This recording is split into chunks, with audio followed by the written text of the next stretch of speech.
What's going on, man? It's your boy Charming Music with the Drop Spot Podcast and the Drop Spot Internet Radio, man. Yeah. And I have been blessed to meet this brother, right? Not knowing him, just peeping game.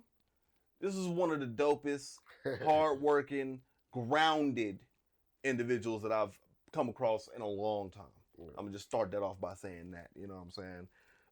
Brother's a black farmer, an artist, entrepreneur, and whatever else you want to consider yourself to be. When you in these phases of life, you put on a million hats, and that's just how the game goes, man.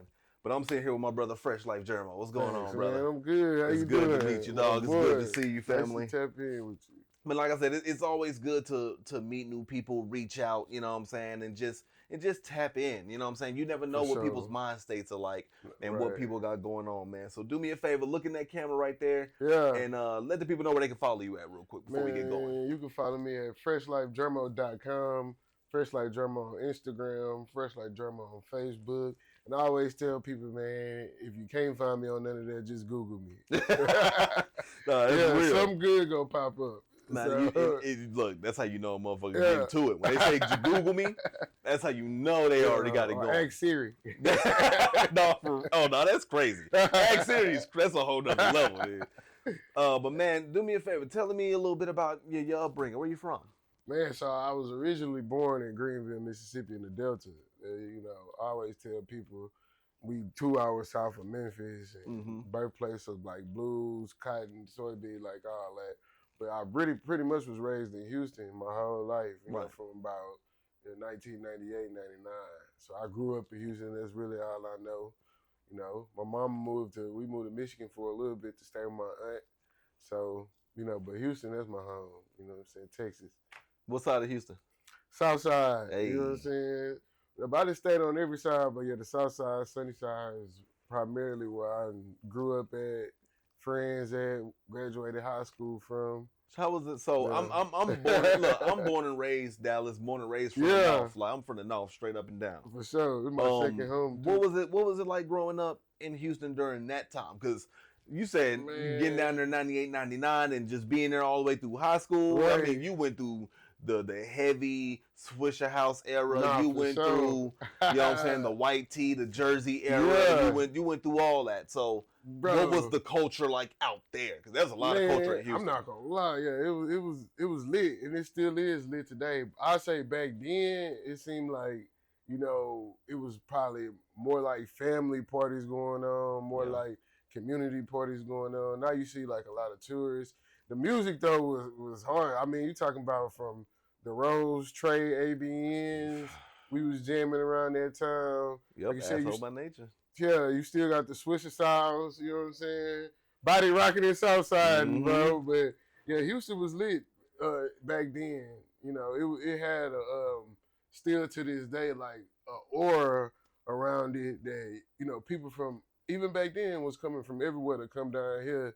Facts. To this just to see city, thinking we was country, but really you having so much fun. You know what I'm saying? Man, I want to ask you, from that era in time, what song molded your early childhood?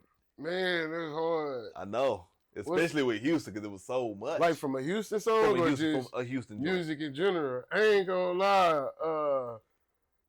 Knocking pictures off your wall, youngster. Being on your block, knocking on your daily basis. Yeah.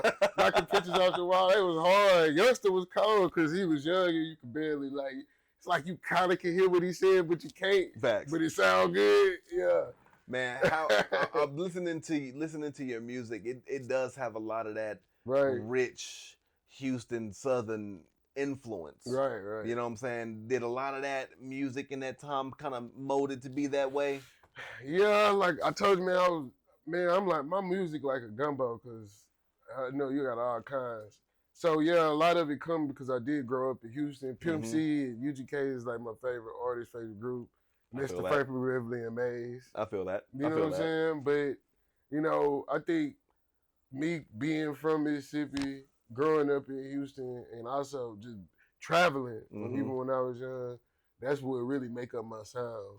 But most people say, like, hey, you sound like, you from Houston or you from Texas. But some songs you wouldn't even know. Man, I want to keep talking about the music, but I want to, I'm you know what I'm saying, I'm going to hit a little, U-turn real quick. And I want to ask you a little bit about this farming shit, yo. So, like I said, I tried to do my research. I was scrolling through and saw that you were on the show with Bun B and all of that. Like, right. What was that, and how was that experience? Man, so it was one, the experience was amazing. It was awesome. It was life changing, transformative. Like the people on the show, like I said, they're my mentors and friends to this day. You know what I'm saying? But second of all, the show was called Bet on Black. It was through Revolt and Target. It was almost like a Black Shark Tank. Yeah. Right? It was a pitch competition, but at the same time, everybody left with something. But you with entrepreneurs from all over, like the U.S., that's really doing it big in business. Me and my partner won the show, and we had a food box program and a grocery store. So the reason why we won, I wouldn't say like what we was doing was anything better than the next person. Right. We won because we had more of a system, right? It made more sense on paper. Right. Yeah. Like a lot of times people be thinking about a tangible product, but it's really the system, because once you got the system and all this, that, and the other, broken down, or a way to do business, you can apply that to everything. And also, being in farming and agriculture, bro, you don't see that too often. You know what I'm saying? In our generation. Right. And that's another thing I was about to say, like being a black being a farmer as a whole, but then being a black farmer in the industries that we've seen it to be. Right. How difficult was it for you to actually like fully dive into, catch the reins of, and ride that career? That mission? In the beginning, I mean, it's levels to everything. Every time you get to another level, there's gonna be another thing that's attacking what you're doing. That's a fact. In the beginning, it was hard because I ain't had nothing. Like when I first started, my farming journey, I went to school for agriculture, though, worked for a corporate company, made them a whole bunch of money, left there, went out on my own, and I had to come out of pocket on everything. Like, I ain't had nothing. You know what I'm saying? I tell this story, all I had was a house. Man, a lot of people don't understand, like, when you choose to go, just like me with this studio. Right. When you choose to go and say, you know what, I'm done working for somebody, I want to build something for myself, they don't understand that it's a lot. It's a lot of time, it's a lot of money, it's a lot of sacrifice, family sacrifice, friends sacrifice. Like, it's a lot of shit that you put to the side in order to pursue that career. How tough was it for you to break through that wall? Because you hit a wall. Bro, I hit a wall, so I like, you know what I mean? I'll never forget this day, man. So the day I decided, because trust me, I had a salary, nice salary, and I was expected to almost on ownership level with this company. But I remember that, you know what I'm saying, you have all these things, but at the end of the day, it's not yours, and you can't make no decisions, even when you know it's the best decision for the company. That's a fact. So, man, I decided to leave. I had a little bit of money saved up from a wreck. You know what I'm saying? I had to live off that. I was scrapping, bro. Well, I'm talking about really scrapping metal and steel to be able to, get my company started, LLC equipment, and then it was some time where I ran out of bread. The chick I was dating at the time, she looked out, she had to look out. And then it got hard. And the more the business started growing and getting better, you know what I'm saying? You start seeing the changes and reactions of who really and what around with you. Yeah. So I would say like it's always been a thing where like drastic stuff happened before the change. Facts. That's a reoccurring thing that I always see. Like you said, either you might bump with family or friends or anybody, or go through some issues, something crazy happen, back to back, then boom, that breakthrough come. Facts. So I want to ask you, your business has been going for about 10 years now. FreshLife Organic started about 2016. Specifically that one, You know what I'm saying? What made you... what came first? Yeah, bro, you damn near 10 years in now, bro. Hey. So you were doing music before, and I'm sure during this, right? Right, man. Oh, it's funny, and that's actually kind of how I know Bucci, but I always loved music and I always used to like rap and freestyle growing up. Of course, you from Houston. You go. Yeah, you go freestyle. And I used to go record when I was young, but it wasn't until really I got to college to where, you know what I'm saying, I started recording like a lot of music and recording myself, but I never put it out. Like I had recorded 100-some songs, never put the songs out. Man, bro, hustling, partying, chilling, you know what I'm saying? And it was just like what I do. It was more a therapeutic thing for me because I feel you. I still, it's not that I didn't want to at that time. It really wasn't even just easy to say like how now it is like, oh, I'm going to upload this to a DSP. I'm going to go press this. Yeah, you had to do it. Yeah, you had to have some money. You had to fucking either that or just hit the MySpace and just upload it to the MySpace and just hope it, exactly. hope it go. The original SoundCloud. The facts. Right, before it started breaking people. So, you know what I'm saying? Time went on and life went on. I had all them songs, man. And I remember like, this was probably like pre-pandemic, bro. Or right at the pandemic. On my birthday, I had recorded this song called Life of a Farmer. Just playing around, like, hey, I'm gonna make something. That was really the change in the breakthrough of like my actually professional recording career. Like I would say, I count these last 3-4 years, if that. But before then, I was just making music, parlaying, and you know what I'm saying? I used to record songs like me and my boy Kobe, he from Dallas, man. He just got out of bondage. That's how I know Bucci, all of us was friends. We recorded like 38 songs in one night.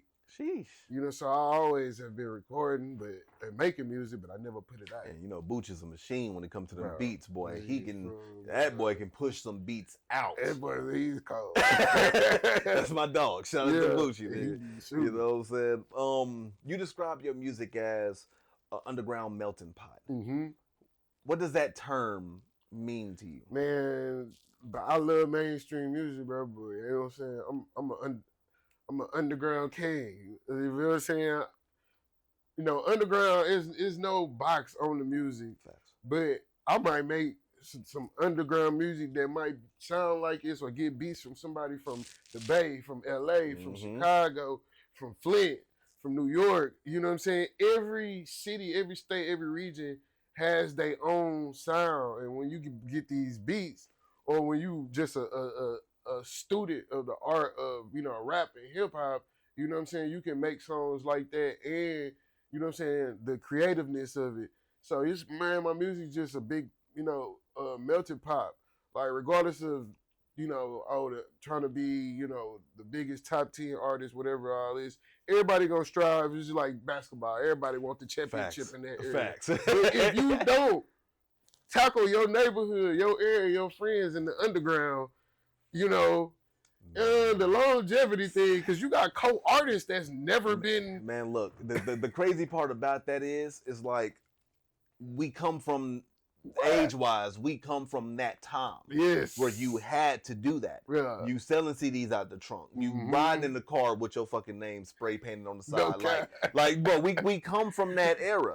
And a lot of these artists now, a lot of these kids now, anything that's after, let's call it 2012, they don't know what any of that meant. So, like, shit, that's why I retired. Because in my mind, I'm like, bro, I used to want to be that guy to make the demo, to go to the label, like, bro, listen to this. Push it to the A&R. I wanted to do that, and now you don't have to. It kind of killed that drive, that hunger. A lot of artists don't have that no more. You're right, man. So I want to ask you, bro, like you said, being from where you from and the experiences of moving around and just your vast palette for music. Right. What artists kind of influence that underground sound that you rock with? Or what artists influence you? Bro, to be honest, man, you gonna love Zero, Kanye. Like I love said, Ye. I ain't gonna lie, I love Ye. Pimp, bro. I used to love Jay-Z, man. E40, you know. Crazy, say 40, okay. And then now, like I had new influences. Like a lot of these, you know, younger cats, I love it. I love, you know, Bay Area music, Detroit type sound. I mean, I'm talking about, this ain't just because they hot now. Like I was listening to them like way back then, like 10, 15 years ago. But too, like, not even just rap, bro. Like, man, like I said, Frankie Beverly and May, Johnny Taylor, you know what I'm saying? Rakim, Eric B. just, different genres, from that. reggae, Peter Tosh. Yeah. Just some cold dudes. But, man, an artist that I always just try to get homage to, and I got music with them that changed, like, the way I make music and kind of think of things. Now is an artist named Samuel Shabazz. He's from Detroit. You know what I'm saying? Yeah.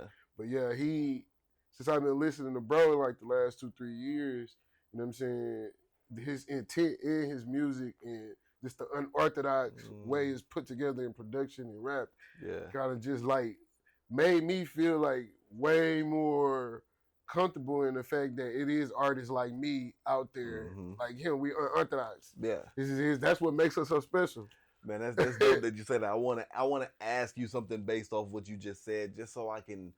One, for the people that may watch and don't see the clips or whatever the case may be. Right. What does intent in music mean to you? Ah, man, it's funny you asked that. You know what I'm saying? Because like, and there's no knock, but like, all right, you hear all these conversations about like music is on the rap, goods, drugs, all that. You know, so sometimes I might mention that, but in 80-90% of my music, I don't cuss. Right. You know what I'm saying? Two, I try not to really talk about sense and things in a sense of unless it's a concept or a story or just a live song, however it may be. But, you know what I'm saying, being intentional about the words that come out of your mouth, the things you say, speaking into existence. Yeah. You know what I'm saying? We can only, in the last 3-4 years or 5 years, look how many artists or rappers talked about these things and their words came true within their lyrics. So, our words have power, you know what I'm saying? And, just like I said, Sam making these intentional musics and me making intentional music change other people's lives. So, you know what I'm saying? I'd be remiss, no matter how much I don't want to be nobody, idol. You know what I'm saying? Right, you are. Right. We are entertainers. We're making music. Once you hit that certain level, you know what I mean? It comes with it. Right. Yeah. Like the Charles Barkley effect. Like, hey, I don't want to be an artist, but I mean, bro, you are. So. Yeah, live with it. It's what you chose for real. Now I want to swing back real quick before we talk about the new project. Yeah. I want to kind of tie it together. The track "Life of a Farmer" gained a lot of mainstream movement, a lot of traction. One, tell me a little bit about that track, and then two, about when that track came about, still balancing music and farming and everything. How did you navigate that? Man, first of all, man, I got a whole bunch of country rap albums, but when I made Life of a Farmer, like I said, Life of a Farmer boosted my whole career because it made me drop all that old music and start making educational based music and just dropping more music in general. When I made Life of a Farmer, bro, I was at my partner's house. He was cooking. They had just set the studio up. I was playing around, and this is the life of a farmer. And then I recorded it. They came in the room like, "What you just say?" And he was like, "Hey, stop right here. Go record that in the studio." Yeah, no facts. I was like, but his actions and demeanor had me so shocked. I was like, man, there's something about this song, so I took it. Yeah. So I recorded it in the studio with actually my cousin's boyfriend at the time. Didn't even know. I go over his house, and my cousin come out, and I'm like, I didn't even know they went together. So that whole song was just crazy, like everything that started happening. So when I made the song, I was sitting on it, cover art, everything. But that's when the Hulu thing came about, which with the Your Attention Please. And that's when my first swing out the gate, I got the song licensed. So when I came back out the gate making music, no, I didn't. I was, like I said, I wasn't on the, top 10, BT, whatever. Yeah, but I got straight into the business of understanding licensing, you know what I'm saying, my publishing, my masters. I negotiated a deal with them, you know what I'm saying, to license that to Disney and Hulu, so that's how the other side of, like I said, I'm able to be underground because I could drive music and all my paperwork right. I can license my music. My music is on, so many different avenues that you wouldn't even think or you wouldn't even know that, I'm an international artist. So, man, when I dropped it on there, it really just made a huge buzz. Like the kids, just people in my community, people started knowing me. You know what I'm saying? I done a lot of interviews and podcasts, and I dropped it on my first album that I had at that time. And till this day, I mean, it's my third most streamed song. Now I have 2 other songs that can surpass that. But yeah. It's licensed to what's the name? That's dope. Was that process the process that made you learn the paperwork, the business, the licensing, and all of that? Yeah. Because like I said before then, man, like I had an idea, or I had all them songs, but I was still sitting on them like 100-some songs to still. So you didn't even think about ASCAP, BMI, or having to do or trying to do any of that. I was just doing.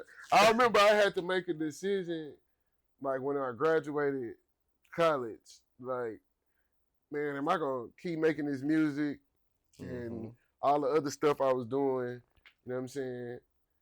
Or am I gonna just square up, go corporate? And I was still throwing parties too, parlay chill. Yeah. So I squared up, started doing business and throwing parties. But when I made that song, you know, it was just picking at my heart to like drop that music, and people actually liked it, and I just been going ever since.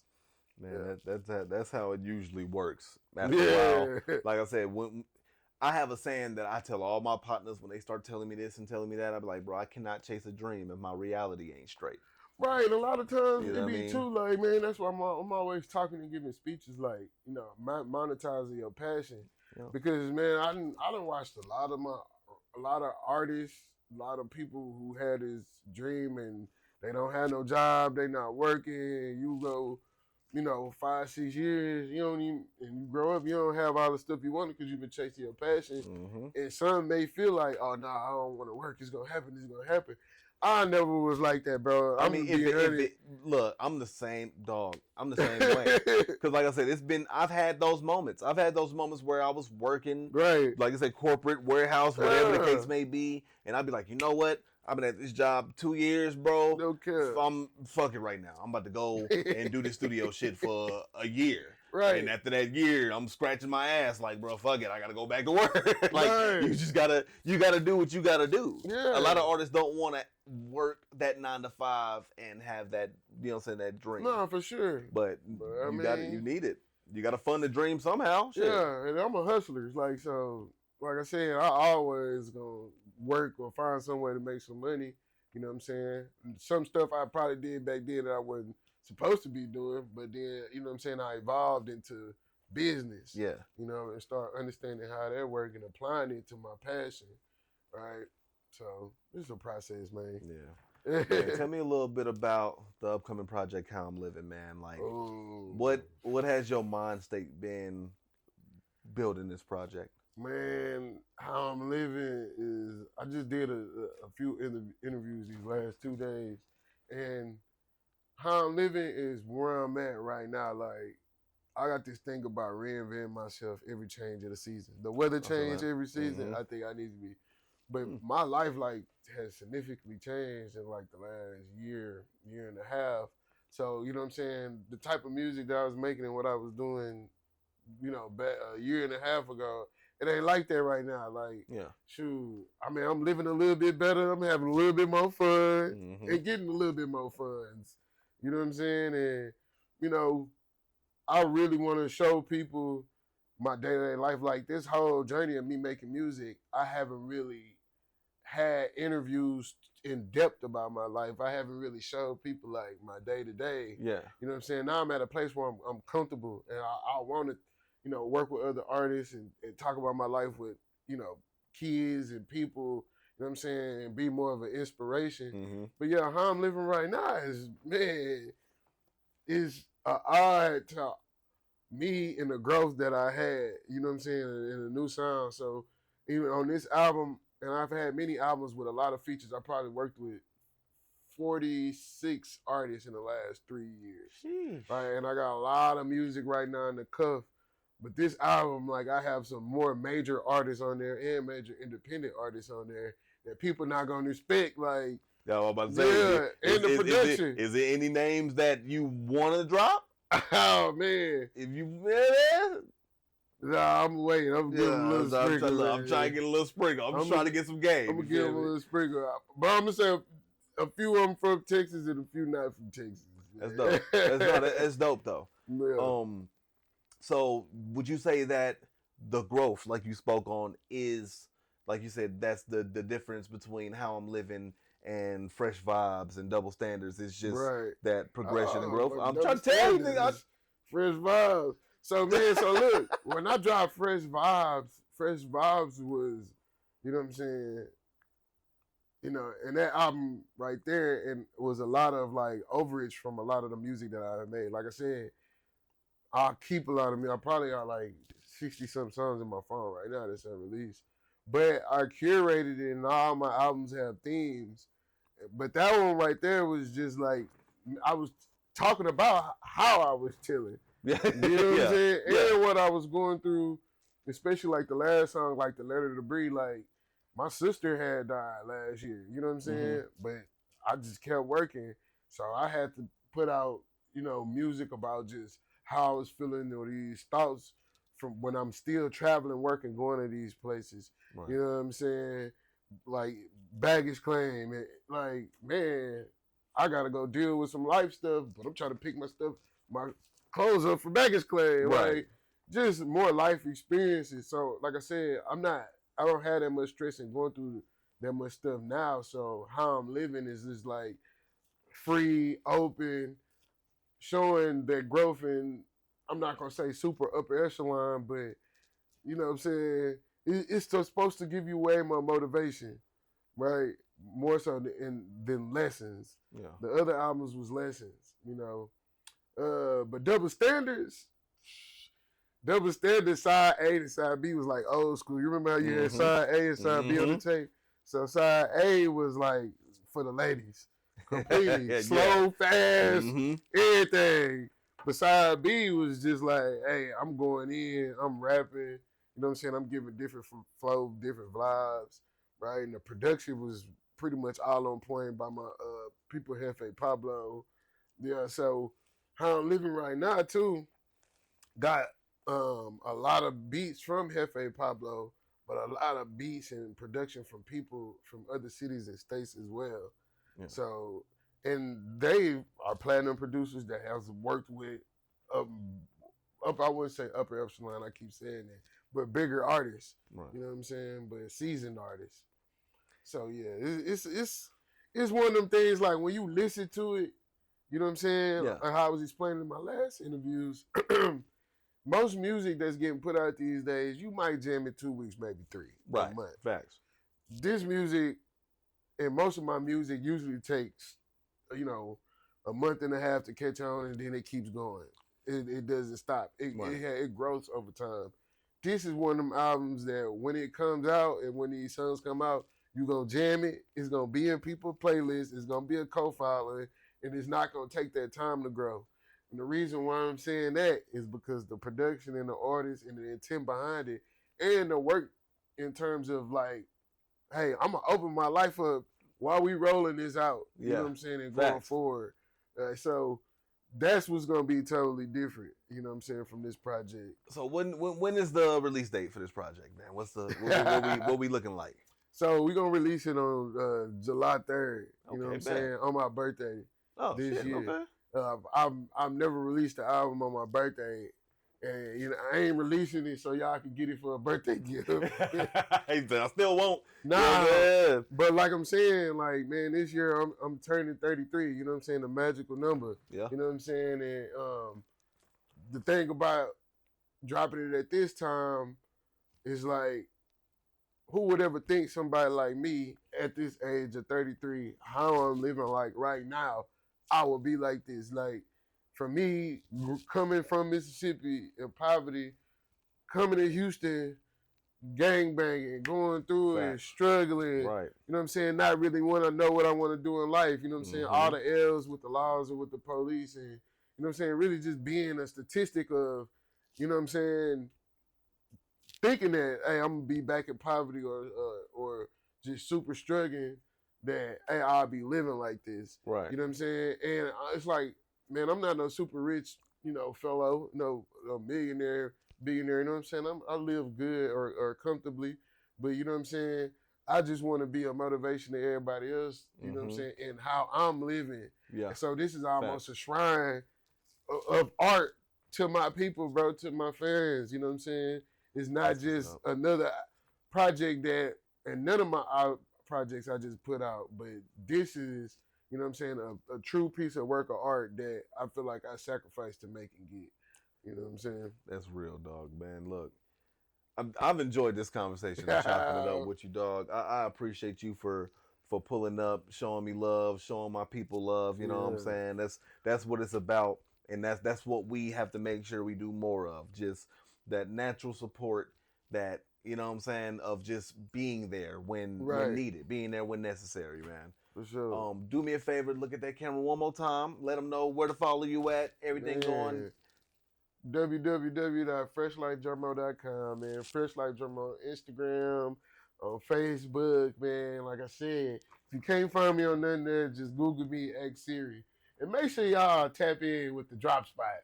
You feel me? My dog. Yeah, man. From Houston to Dallas to worldwide, man. This is all love. FreshLife Jermo.